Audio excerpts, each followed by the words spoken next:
रात को एक सपना गिरा। सपने में जानते हो कौन आया? छत्रपति शिवाजी महाराज।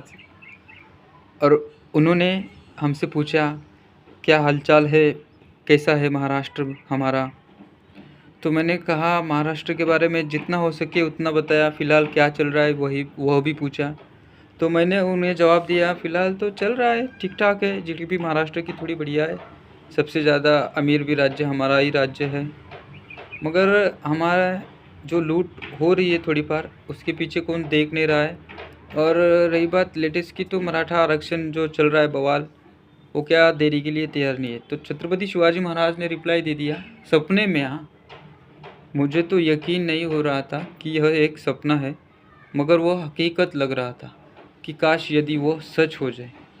तो सिंपल से उन्होंने बताया कि तुम एक काम करो, सिर्फ ये जो मेरे मराठा बांधव है, मैंने राज्याभिषेक किया था 18 पगड़ जातियों को लेकर और 12 बुलूतेदारों को लेकर।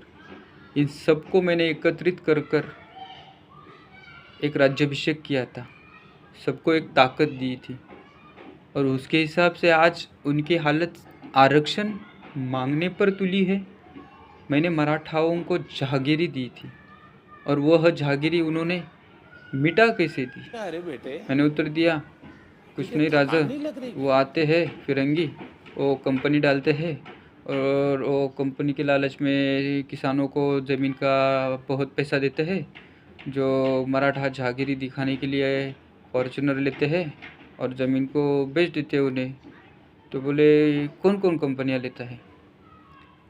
बोला लंदन, ब्रिटेन, पुर्तगाल, रशियन, अमेरिकन, कोरियन, चीन, चाइना, फ्रेंच, डच, यूक्रेन, ये सब की कंपनियां हैं जो भारत में चल रही है। नहीं, महाराष्ट्र में तो चल रही है, लेकिन पूरे भारत पे ये कब हुआ? महाराज आप जब नहीं थे ना, तब हुआ ये। लेकिन महाराष्ट्र तो पूरा भारत राष्ट्र बनने वाला था, अखंड था वो कटक तरफ गया था। फिर क्या हुआ? आगे की स्टोरी में महाराज को बताने वाला था। उतने में उन्होंने एक बात बताई, बेटा तुम सपने में हो, यदि सपना टूट जाए तो मेरे जो मराठा आरक्षण के लिए बंधु भाग रहे यहाँ वहाँ, उनके लिए एक संदेश है कि उन्होंने कहा यदि 3 करोड़ मराठा एकत्रित आ जाए, हर मराठा सिर्फ 900 रुपये निकालेगा। वैसे 3 करोड़ मराठों ने 900 रुपये निकाले, तो कुल रकम उसकी हो रही है 2700 करोड़ रुपये।